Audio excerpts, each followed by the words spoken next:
Everyone. This is OotiniCast episode 300. Wow, 393. Wow, we're getting really close to 400.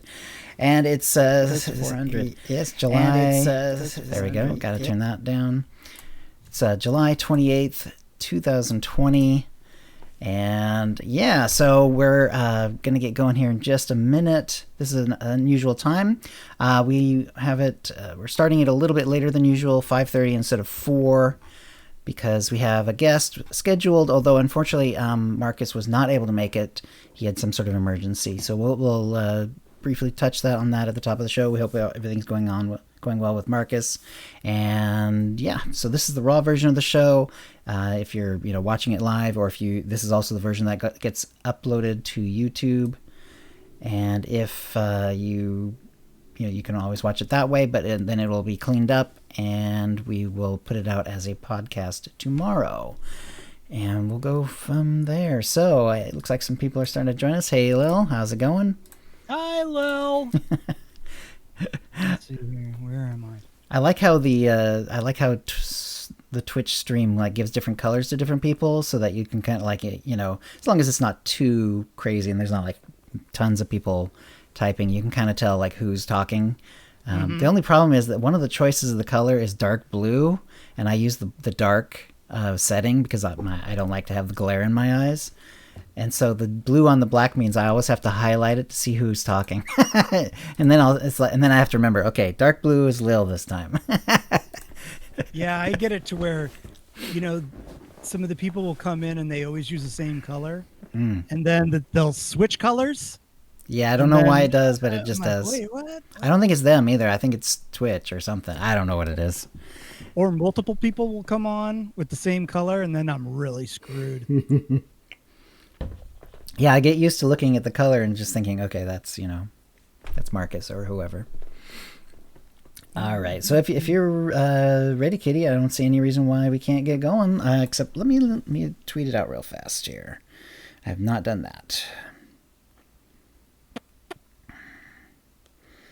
Okay.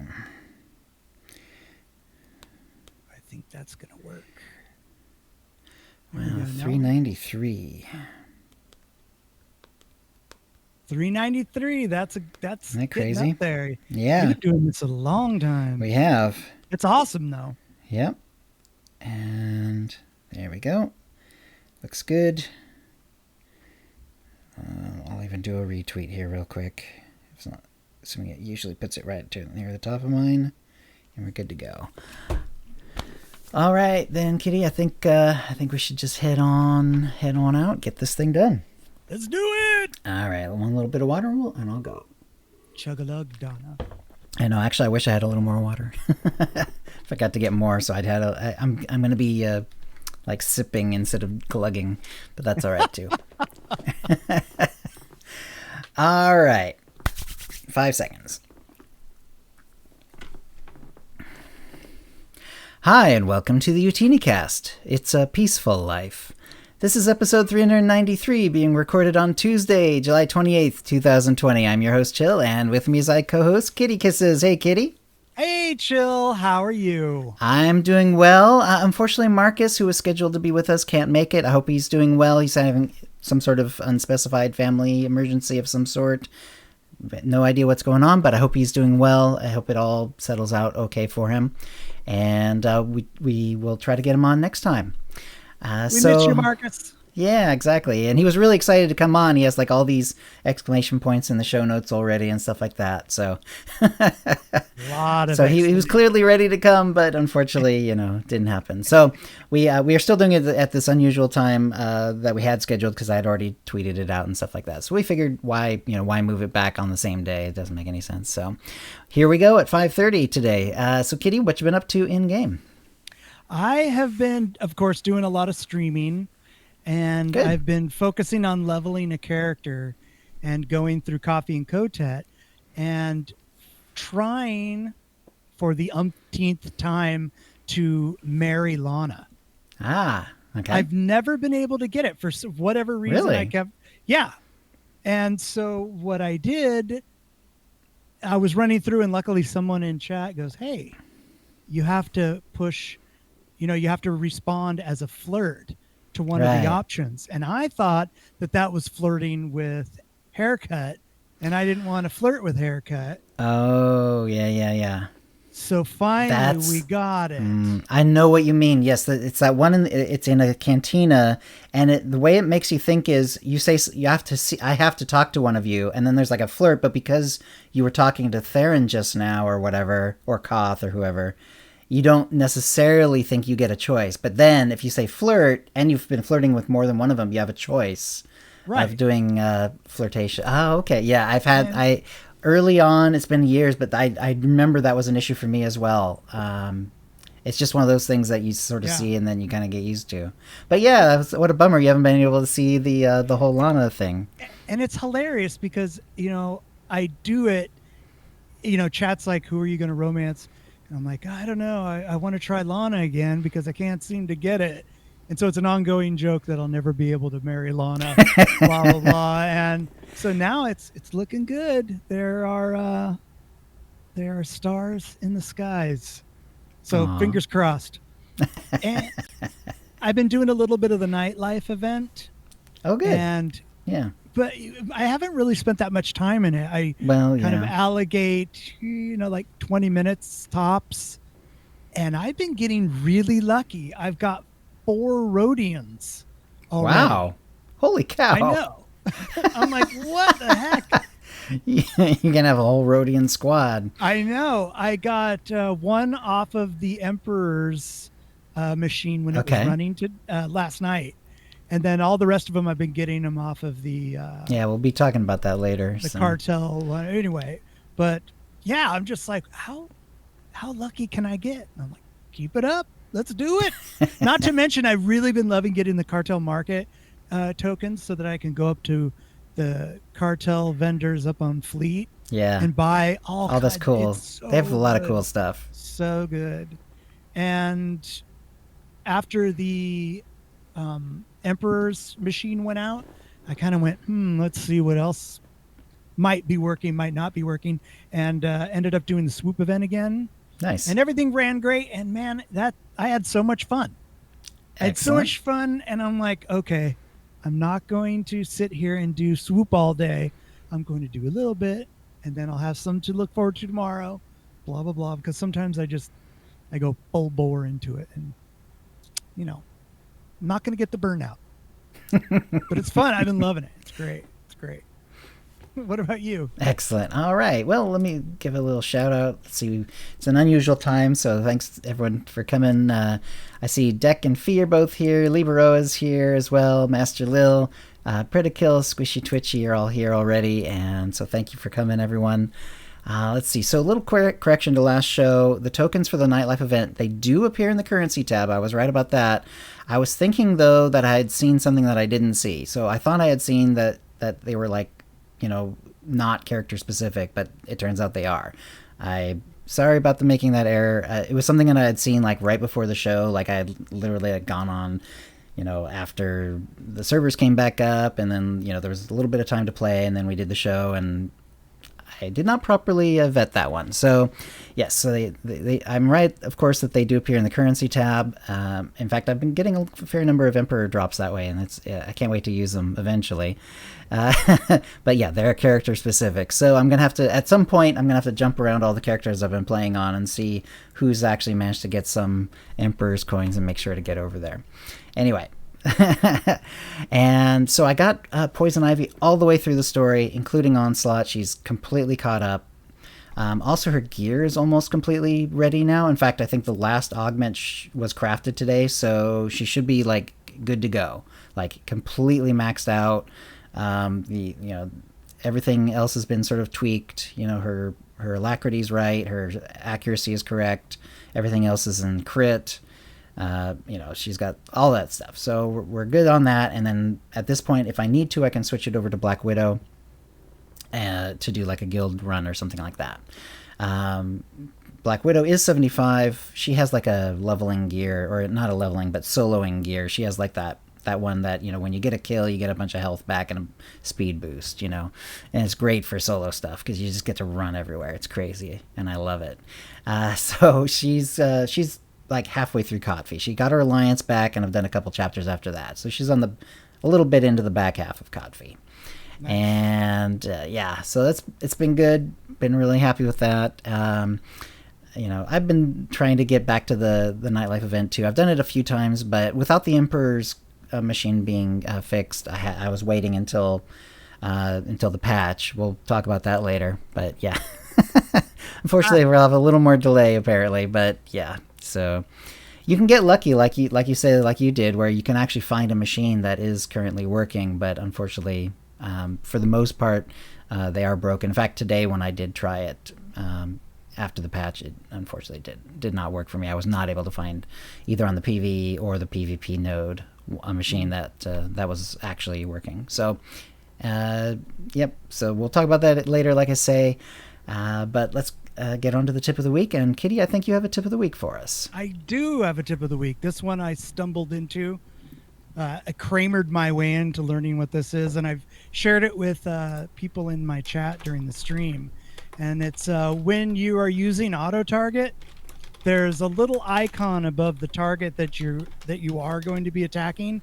It's like a little triangle that's all nice and filled in, and then there's a random triangle that's at. Is it at their feet? No, it's up above their head. Okay. It's like over the head, and then it's like the outline of a triangle, and I was thinking to myself, what the hell is that thing? Why is there another triangle? And then came to realize that it's what your auto target is going to target next. Okay. So you can kind of give you an idea of where you're going to be targeting. Interesting. And if you don't like that one, then you just kind of target a different one and go for it. Right. So that's if you have auto target on, and if you don't, because I don't have it on, I don't think I see even like the current triangle. Instead, it's like a circle around their feet, basically, that lets me know who I'm currently targeting. Dekian apparently was able to get his coins going. Okay, so that's good. Yeah, apparently it's one of those things that can get sort of temporarily fixed when there's a server reset, like the machines start in a correct setting, but then what happens is when they get used at some point fairly soon, apparently they get into like a broken cycle and they won't work anymore. So so that's interesting though. So if you have auto target on, then you get, so let me get this right, you have one triangle for the one you're targeting, and presumably also the circle. Do you also get the circle under the feet? Yeah, you get the reticle under the feet on the one that you are the triangle targeting. And then you get like a not filled in triangle, I guess you could call it open triangle, but whatever, not filled in triangle for whoever would be next, like if that guy dies or whatever. Right. When they die, it's going to go right to that one, and then as soon as you're targeted on that one, it targets the next one. Right. So you're kind of, okay, that's the way I'm going. Right. Are you just used to auto targeting? Because I've always found, I don't know, I think when you're doing solo stuff, it's actually pretty great. But if you ever go into like an operation, it can cause problems, because if like someone dies, it automatically targets something else, and that's not always what you want. Well, that's kind of me trying to remember to turn it off, which means I'm going to aggro something I don't want to aggro before I remember that I have auto target on. You're welcome, Dekian. Lots of fun, yeah. Okay, cool. Yeah. So auto targeting, and that's in one of the options, right? Do you remember exactly where it is? It's right in the user interface, or not the user interface.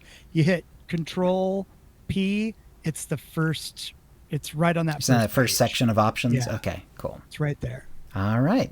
Well, thank you, Kitty. And if you have any, if you're listening and you have any tips of the week, send them in. Send them to OotiniCast@gmail.com before the next show for a chance to win a Tonfon M8 3R droid pet code, or now you can also get an M2B9 droid code courtesy of BioWare and an OotiniCast provided cartel market pack from the latest shipment. And that will bring us to the Mind Trap, which has to do with the dev stream, which of course we're going to go over as well. So right after the dev stream finished, I actually sent out this tweet and then put it out for the whole week.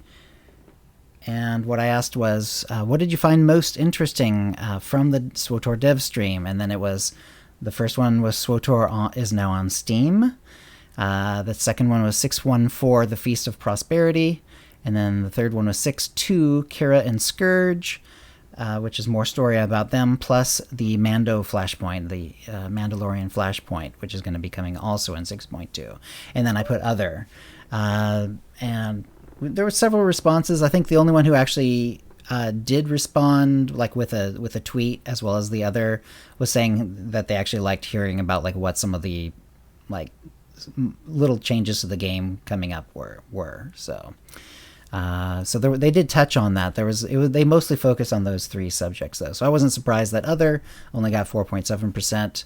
There's 149 votes, pretty good, pretty reasonable amount of voting this time. Feast of Prosperity came in third, 10.7%. SWTOR on Steam was pretty hefty, 34.9%. It was really not that far behind 6.2 Kieran Scourge and the Mando Flashpoint, which is 49.7%. So Kieran Scourge got almost half the vote. SWTOR on Steam got a little over a third of the vote, and then the rest was Feast of Prosperity, or the few people who thought they liked something else. So I love the idea of what's Kieran Scourge up to? What kind of shenanigans is going on with those guys? I would love to see a comic book about that. That would be good. It would be really good. Yeah, and that's actually that's one I chose as well, was the 6.2 Kieran Scourge plus the Mando Flashpoint. And was that your choice as well? Yeah. I don't think I remember hearing anything about a Mando Flashpoint. It was. We'll talk about that later. Okay. That's hilarious. All right. All right. That'll roll us into the Holo feed then. They did do the dev stream. It was like a week ago today. And Musko was there. Keith Koenig, game director, and Musko's the community manager, of course. Keith Koenig, the game director. Charles Boyd, creative director. And Chris Schmidt, design director. They were all doing it from their own homes. About 2,200 people at their peak were watching the stream live, which is pretty cool. They did some little vamping before the top of the hour. Keith is growing a mustache and beard. It turns out you could see the mustache, but the beard was like so light that it was almost not visible. And he said his wife was like really hating it. Keith, and then they also kind of went over like what they do. Keith connects to EA and keeps things going. Musko heads up the community team. Also, there was a pug sleeping on the bed behind him. Everyone wanted more pictures of the pug. And then Charles, for example, was growing out his hair and his beard, and he looks very, very Jedi now. Like I take that as a personal, like, kind of F you to me, not having hair and having these beautiful locks and just ruling them over all of us. Yes. He was like straight out of episode 1 there. It was pretty crazy. Of course, he does a lot of cosplays anyway, and he does, cosplay Jedi most of the time, it looks like, and so it's like, it's a perfect look for him. So, so it turns out that they had kind of like semi-teased the Steam thing, which is what they talked about first. Well, actually, they did kind of a 2020 so far in the road ahead. They did like a little breakdown, and then they went right into the SWTOR now on Steam, and they teased it with a little General Dayrun picture enjoying his cup of steaming hot tea, and so 2020 so far, they went over that Alderaan Stronghold, the Onslaught storyline continuation with Kira and Scourge's return, and everyone's heading towards Dantooine, the swoop race event, Master Mode Duxon, the Galactic Guide, and they immediately said, and we know you want it improved, and the new class sets, which kind of comes with the Duxon. Then they started talking about the road ahead, and they were actually, reasonably close with how they were putting down each of these. So 612D, start of Rank Season 13 and the return of the swoop, that actually happened today. Well, 612D did happen. There was some sort of problem with Season 13. They are working hard on it, and in fact, they're going to do a special maintenance tomorrow so that they can actually get Season 13 started. There was some sort of bug that they are working on fixing. But anyway, 612D is now. It was a week ahead. It was a week ahead at the time of this of their stream, but now it's now. 613 is going to be late summer, and that's going to include Steam achievements. We'll talk a little bit more about that in a sec. 614 is a new recurring event, the Feast of Prosperity. It's going to be a once-a-year recurring event, the way the Life Day is or the Nightlife event is. And then 6.2 is going to be around the holidays. So we're talking about right at the end of the year, November, December. And that's where the story continues. That's where we're going to see Kira and Scourge, more about Kira and Scourge, and Satil Shan's, how she got taken over or destroyed or whatever. We don't know actually from the original body of the Emperor and the terrible curse that was laid upon it. I love all that kind of spooky stuff. Me too. I love it. I can't wait. Right. So that Feast of Prosperity, I love the Life Day event. Mm-hmm. So I'm stoked to have this kind of hut event thing going on, the Feast of Prosperity. Yeah, I thought it was funny. It was a good choice to have it hut related. Yeah, I liked it. Yeah, and like the other sort of annual ones, it's going to be a multi-week duration. Obviously the other ones, Rakghoul events and so on, they tend to be 1 week. And the once a years do tend to be several weeks in duration. There's going to be feast-themed minigame missions, non-combat missions. You can group up to defeat world bosses for rare ingredients, so there's going to be a lot of cooking involved. Repeatable daily and weekly missions, and then you earn rep to unlock special Feast of Prosperity rewards. There are achievements for titles and prestige, new reputation, and also reputation-gated story missions, which is pretty cool, I thought. So you will want to, if you do want to see the story revolving around Feast of Prosperity, you will need to do the activities so that you can actually gain the reputation and therefore unlock the story missions. So I thought that was pretty cool. Yeah, that is cool. Yeah. Let's see. So, and then Echoes of Vengeance is 2 story updates in one. The one is the continuation of the Kira, Scourge, and Satil storyline. We're going to be locating that missing ship and uncover the truth of its disappearance. And this is all regarding the destruction of the Emperor's original body, which we now know, spoilers if you haven't done Onslaught yet. But, apparently, while we were fighting, Valkorion inside her own noggin, Kira and Scourge were actually going after the Emperor's original body, and kind of both had to happen to really destroy him. And they happened apparently roughly at the same time, like almost identical, almost to the moment, same time. There was the other part of 6.2 is the new Flashpoint with its own story.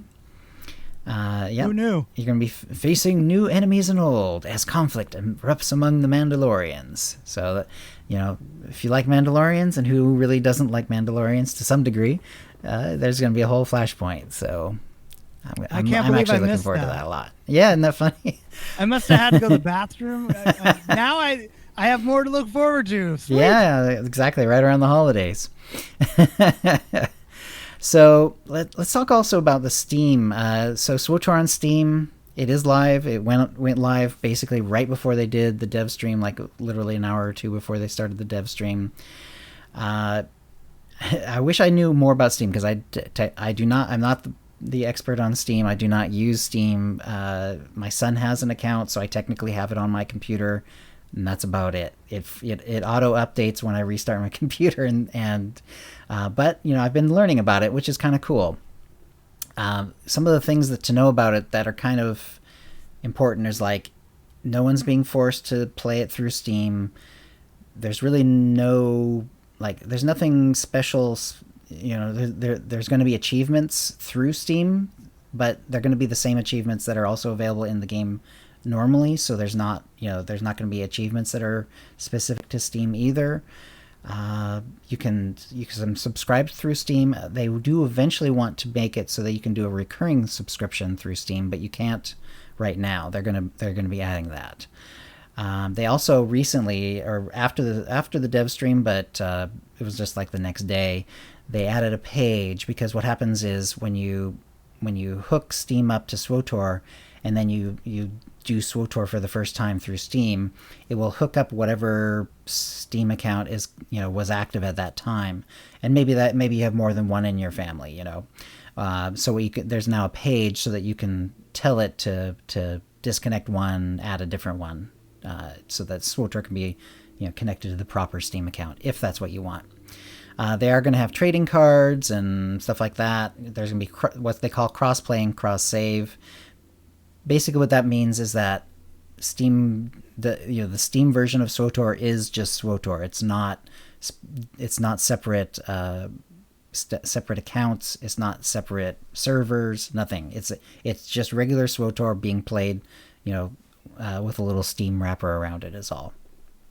That's why they call it that. So it looked like the trading cards were sort of pretty, but if you're a Steam guy, you'll know more about that than I would. But apparently you can sort of unlock trading cards and little other pictures that go on your Steam, or you can there's a different backgrounds that you can add as well. So if you're into Steam, you can actually make it sort of a SWTOR themed Steam for yourself now, which is pretty cool. Regardless of me not using Steam personally, I've already seen a lot of differences in the game, because there are literally like multiple versions of the starting planets all of a sudden. Like, they've had to massively increase the amount of starting planet nodes, because people are playing through Steam. They're giving SWTOR either a first chance, or they're returning to it after having been away from it for quite a long time. So that's been really cool. I actually went even like right after the dev stream, and this was pretty early, because when you do it through Steam, you're actually going to have to re-download all of SWTOR, so it takes a while. So those first couple hours, when around the time of the dev stream, not very many people had actually completed that phase and then started SWTOR up. But even then, there was already multiple versions of the starter planets, and it actually went up higher like the next day, so which is pretty cool. So hopefully people will realize that this game is still around, still coming up with new content, and enjoy the massive amounts of fully voiced cutscenes and all the gameplay modes and everything else. Something I noticed too with the Steam version is that it doesn't use a bitrater. And I know that there's a lot of people that have issues with the bitrater, and answer to their prayers right there. Even if you do have to, re-download the game. I also heard that if you re-download the game, the version that you downloaded will be updated with what you saved on your game. For instance, your HUD and all that stuff will be saved onto the new version, and you can just dump the old version. Right. Yeah. And there seems to be there's definitely, like, if you're into Reddit and some of the other places, I think SWTORista's working on some guides in terms of like figuring out the best way to do this. But there are ways, to sort of make sure that you keep your settings and just sort of tell Steam like, hey, this is actually where the game is. You don't have to download the whole darn thing again, right? Stuff like that. So, but if you just do it the way that Steam is sort of set up to do it, you will actually download the whole game again. So. Yeah, because that was my main. I didn't want to have to re-download the whole game again, so that's kind of why I've waited to wait and see if there's a better version that's going to come up soon. But I'm probably going to end up doing it, through Steam. That way, I can buy cartel coins as gifts for other people, or subscriptions for other people via Steam, which is something you can't do right now in the game, which I think is going to be good. Are you going to do it, or are you going to just stay old school? Right now, I don't want to mess around with it at this point. You know what I mean? Right. Especially since like I've managed to be like subscribed, without any sort of break since launch, and I don't want to mess things up at this point. I'm really happy. I'm really happy with that sort of like, with that phase of things. You know what I mean? The, like not having to deal with it with anything else at this point. So I don't think I will. I don't think I will. If it ain't broke, don't fix it. Yeah, I liked some of they had some pictures of, you know, the little trading cards that you can do, and some of the, at least one of the backgrounds on the page that they put out, and yeah, it looks very pretty. But I don't think that's going to be for me. Yeah, I'm definitely going to wait a little while, but I'm in the same boat. If it ain't broke, don't fix it. And just like you, right? I've got it set just the way I want. You know, with my luck, I'll lose like some outfits or something for some stupid reason. Right. Yeah, I'm with you. All right. Some of the other things that they just sort of touched on, there wasn't like it, and they really did focus on those three things really, really hard, but they did talk about a few other details here. They kind of went over like what some of the things they want to do. Like they're looking at, you know, amplifiers. Like do they need to balance those a little bit? Conquest, they're going to be tuning those over the next few patches. They've been tuning Conquest quite a bit, and they feel now that they're pretty close, but they need to tune it a little bit more. And so this is going to be tuning in, you know, the details rather than massive changes. So that's kind of cool. They're also looking at, because you remember they took some of those mission chains from like Terrace, and there was a few other ones, and you know, Tatooine and a couple other planets, and they found ways to like make them relevant again, you know, because they're not really relevant for like leveling anymore, but you don't really need them to level, so people are kind of skipping them by, and they're kind of going wanting.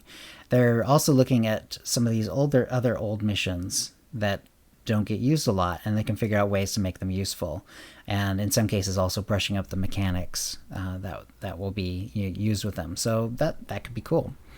We don't know exactly what that's going to entail at this point, but yeah, there's a lot of really neat, like sometimes you'll go out to the middle of like Alderaan or whatever, and there'll just be like a little mission thing, and you'll click on it and it'll have you do something in that area, and it's like, okay, and then you do it. Yeah. But if you don't think to do it again, or if your class story doesn't happen to take you past it, or if you're just too busy or whatever, or you're already you're already 5 levels over, and then you don't see that mission.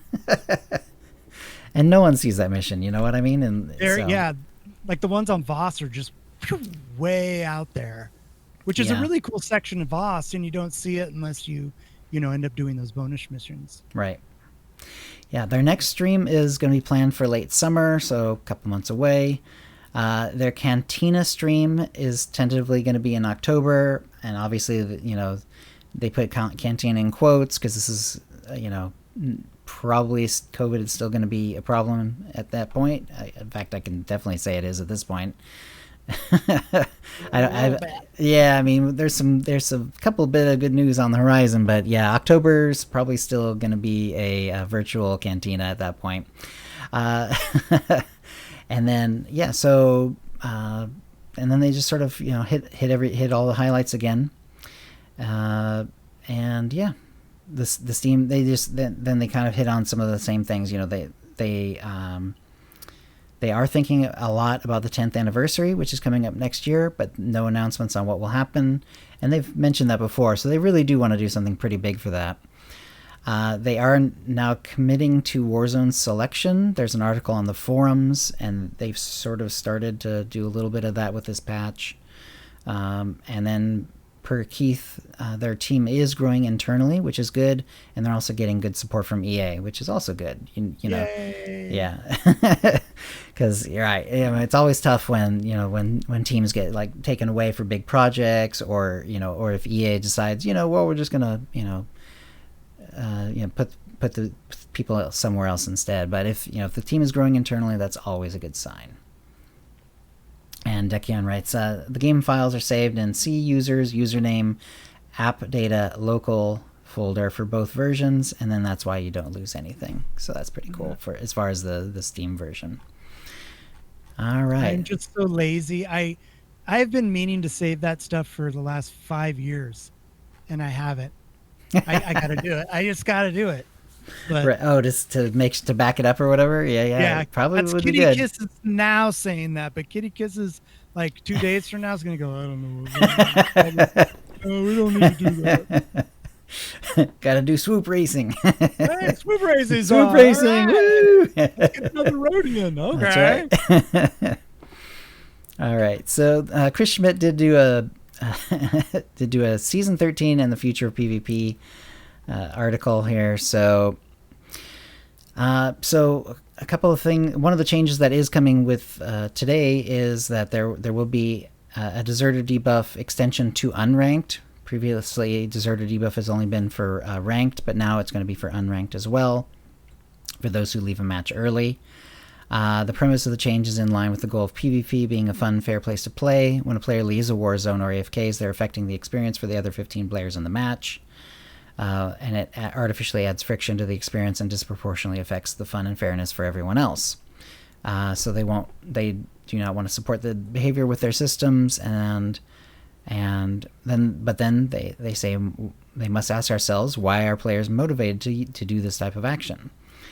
And so so what they're doing about this in the short term, in the upcoming 612D, they're going to remove Vanden and Quesh Hutball maps from the rotation until they can solve performance issues, because there's apparently some performance issues with the two newer versions of the Hutball maps. The original one is still going to be active, but yeah, the two newer ones, apparently there's some issues. Longer term, they're profiling the root of performance issues in general, desyncs, hitches, slideshow experiences across the board in order to provide with a smooth, fun experience.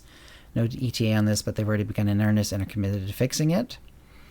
And then preference. We hear that you'd rather choose which maps or modes to play to avoid the ones you don't like and play what's most fun for you. In particular, Odessan Proving Grounds comes up often as one of the least popular modes, in particular in Unranked, since it can be difficult to coordinate team play in a random queue situation. So he talked a little bit about the map rotation. Currently, they've been favoring map variety over match type variety. So they categorize match types into 5 categories plus arenas. So it's Capture Point, which is Alderaan, Novar Coast, and Yavin Ruins. The 3 types of Hutball. Technically, there's only one right now, but you get the idea. Odessan Proving Grounds, Ancient Hypergates, and Void Star.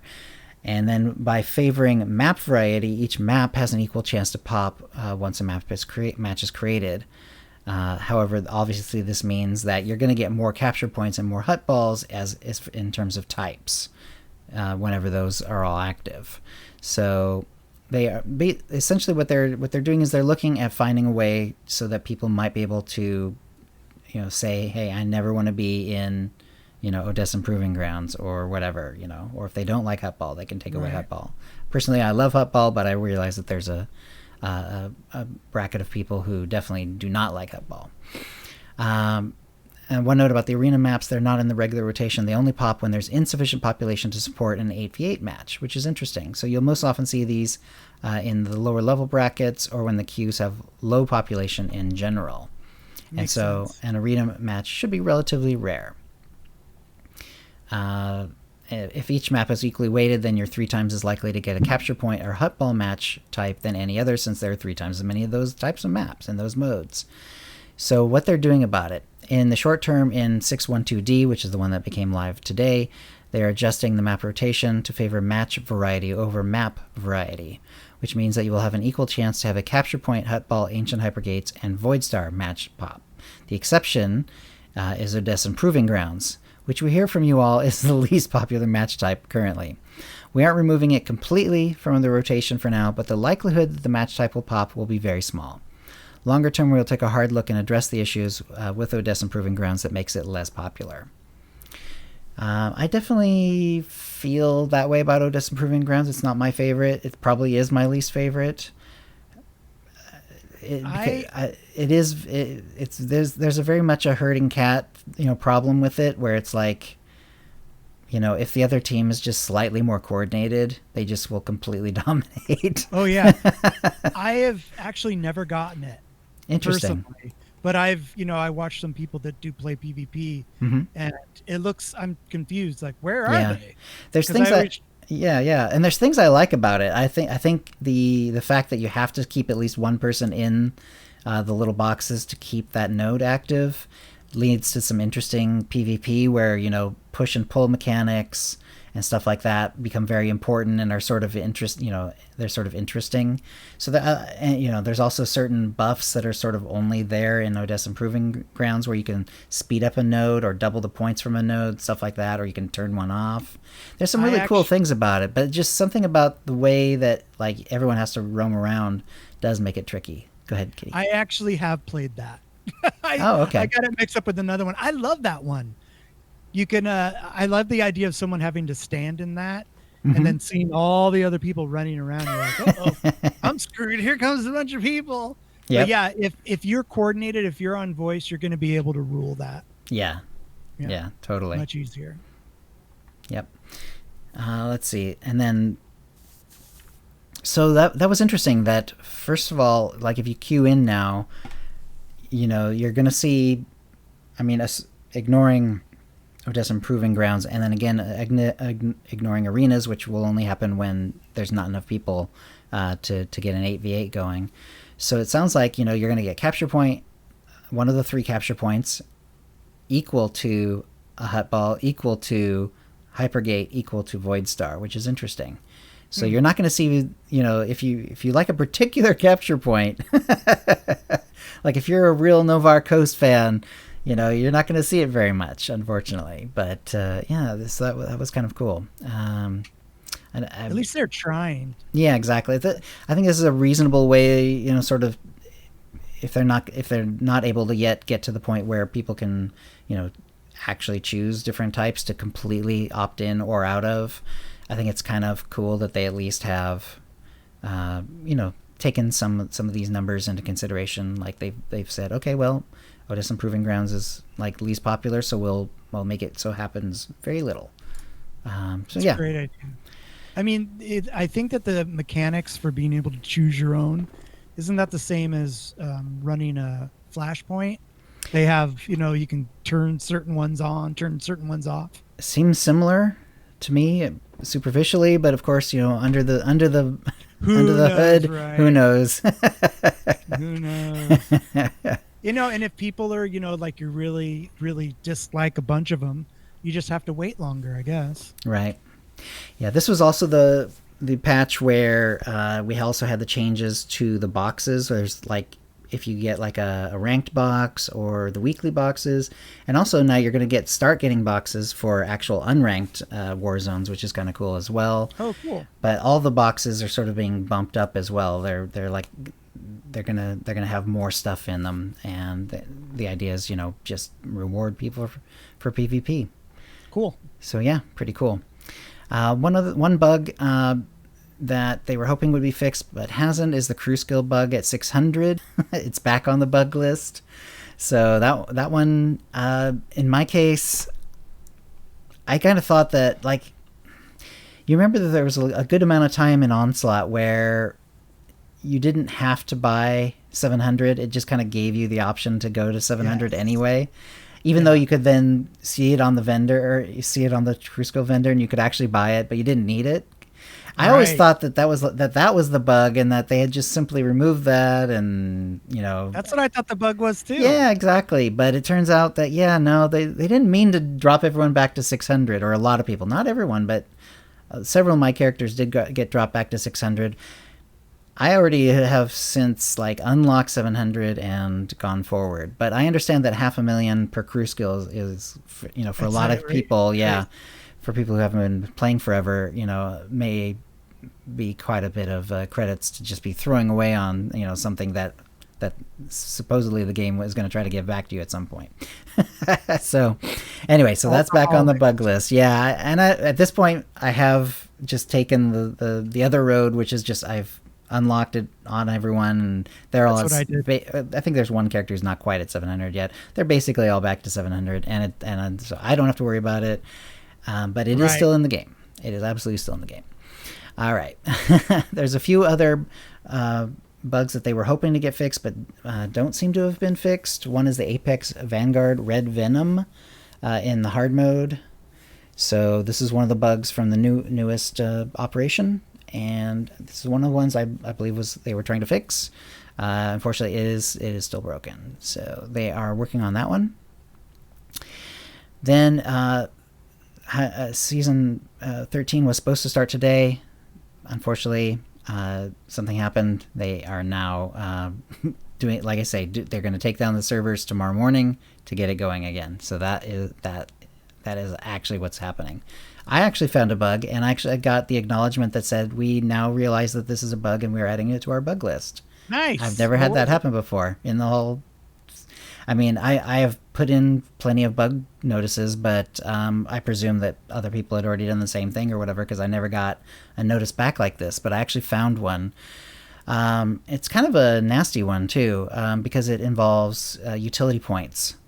On the Republic side only, it does work on the Empire side. The Dirty Trickster utility is not working. It's the one where if you put someone to sleep with your trank, when they wake up out of it because you do damage to them, or if it times out, then they're supposed to receive a sedatives debuff, and they're supposed to do less damage, 50% less damage for 10 seconds.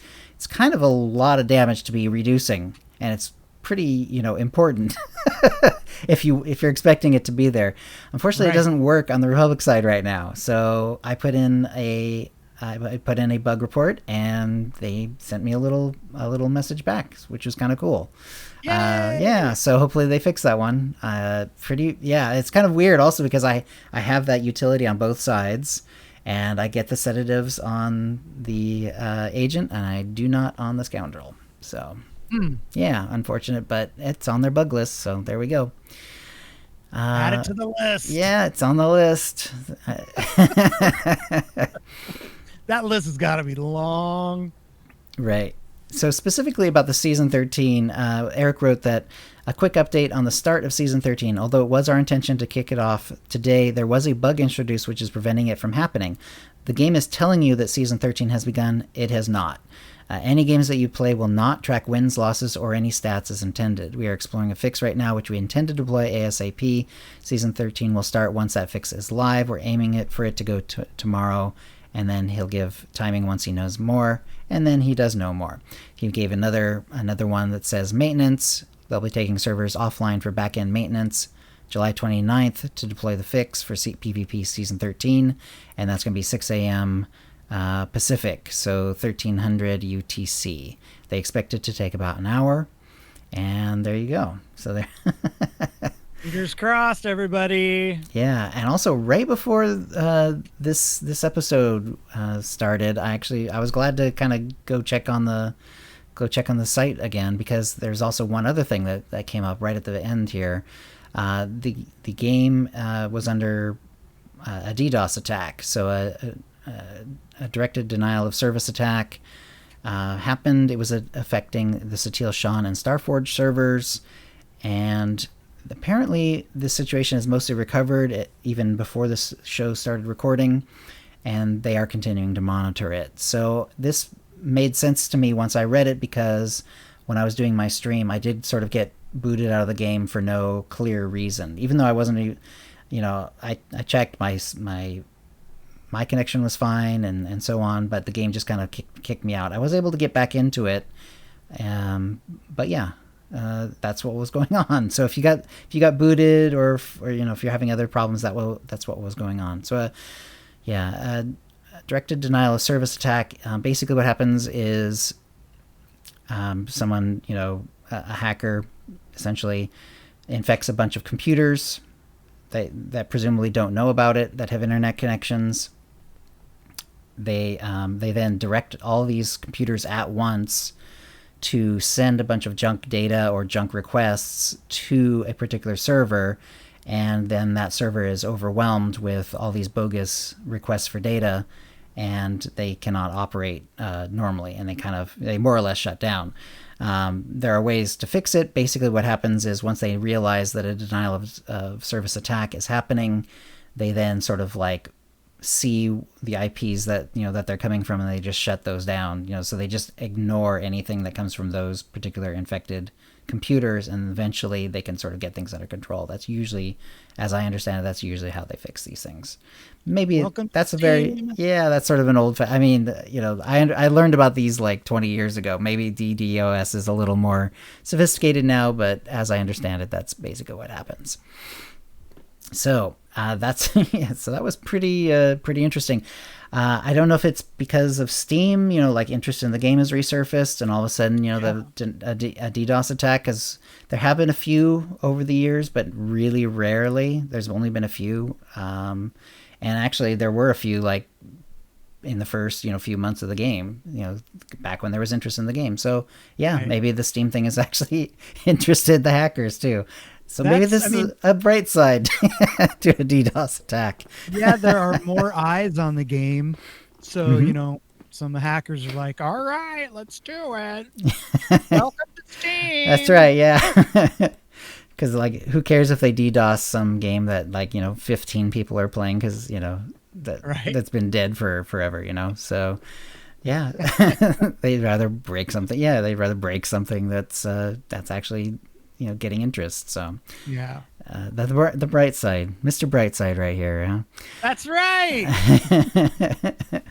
In general Star Wars news, I thought this was pretty cool. Today it was announced the Mandalorian got 15 Emmy nominations.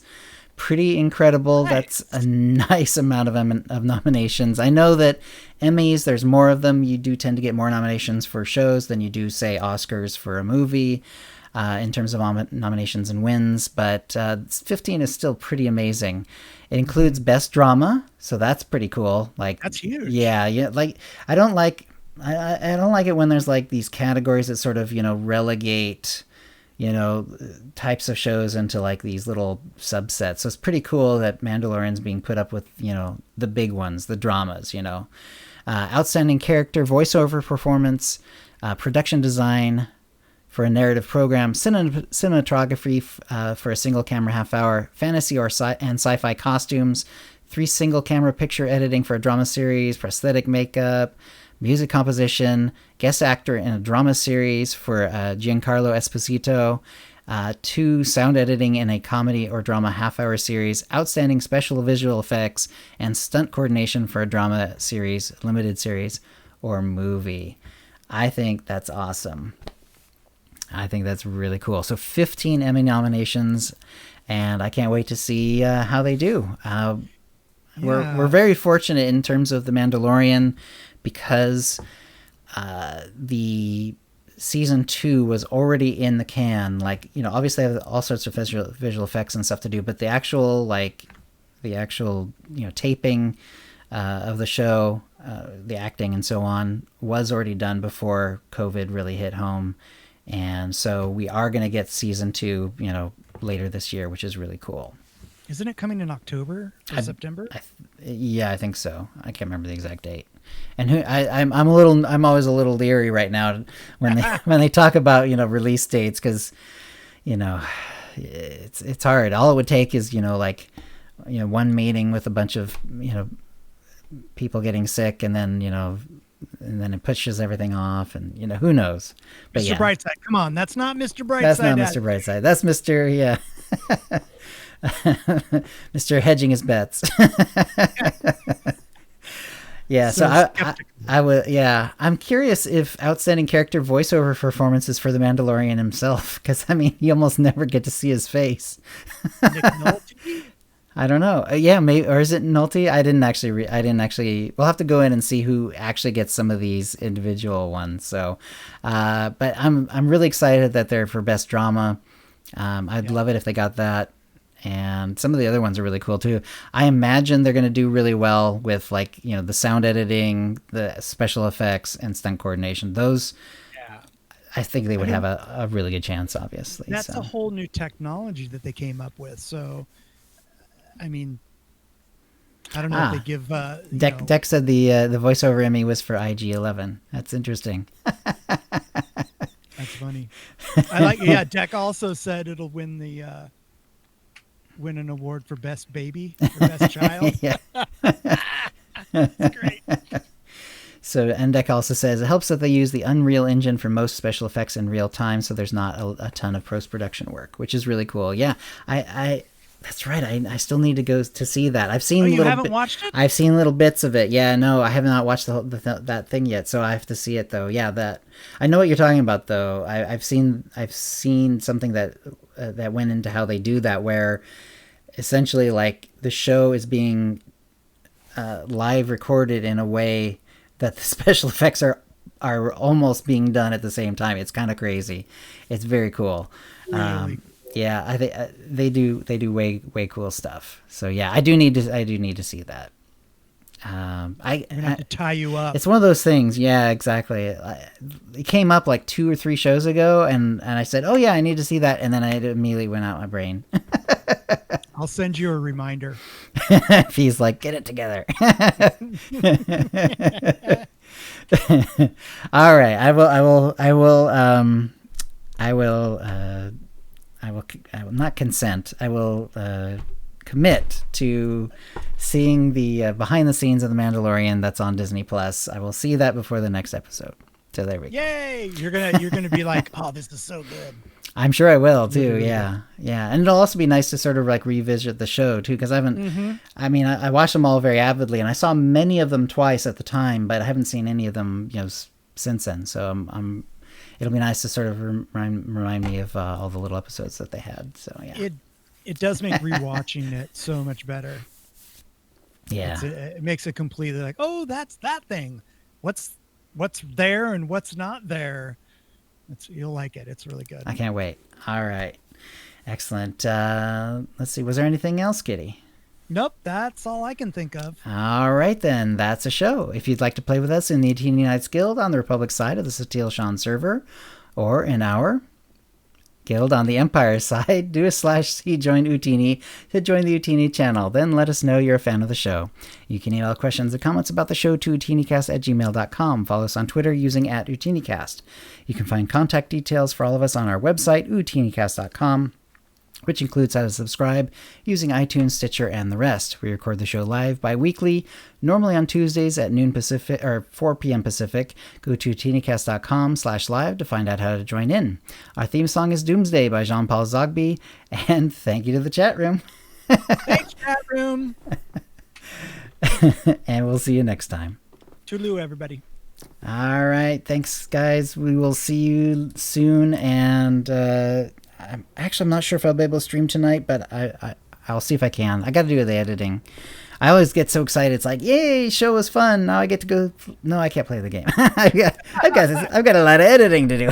Get all pumped up and then. But yeah, we'll get there. So so all right. So that's good. That'll be it. And we'll see you next time. Thanks for coming. Bye, everybody.